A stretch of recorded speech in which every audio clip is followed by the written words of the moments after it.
Alright, so I wanted to go over how to test if your glass is tempered, and I'm specifically doing because I'm trying to get a 75-gallon aquarium from Aqueon, but apparently they indiscriminately use tempered and non-tempered glass, and I want to drill my tank, so don't drill tempered glass, it'll blow up into a billion pieces. So, what you need is an LCD screen without any kind of tempered glass stuff in the front, and a pair of glasses that you know to be polarized.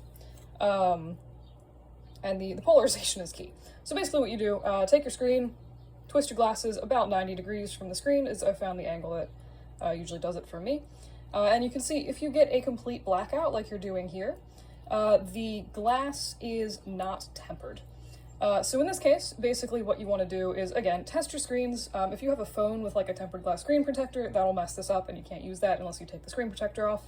It actually took me several tries to find a screen without any kind of weird tempered glass interference stuff.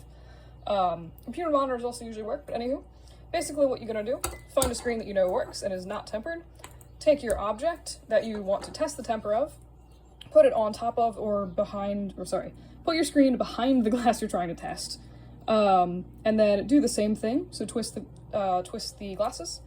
And in this case, you can see that we're still getting some blackout. The screen is obviously totally blacked out, but this area here has like a lot of like weird artifacting, kind of like blue-yellow stuff going on. This means that the glass is tempered. So apparently a lot of kitchen stuff is tempered, like a lot of things if you're gonna like bake it in the oven, or it's exposed to a lot of temperature weirdness, a lot of times they will temper that glass, which is why I grabbed this Pyrex container. So here's an example of glass that seems to be not tempered. So you can see if I put it on top and basically, if I twist the glasses around, there's no real discernible difference between the two glasses. There is one other weird thing that I want to note, and that is basically, it seems, depending on what you're testing, like I noticed on the toaster oven, how many times do normal people like stick lenses over their toaster oven? Let me see if I can hold the glasses and the phone in my hand. Hang on, sorry. Arg. Okay, that's whatever. Cool. Anyway, I'll just do this, then I'll move it. So I noticed if I held it like this, and here we have the like the 90-degree angle with the screen, if I can do it. These glasses are like super rounded, so it's a little bit weird sometimes.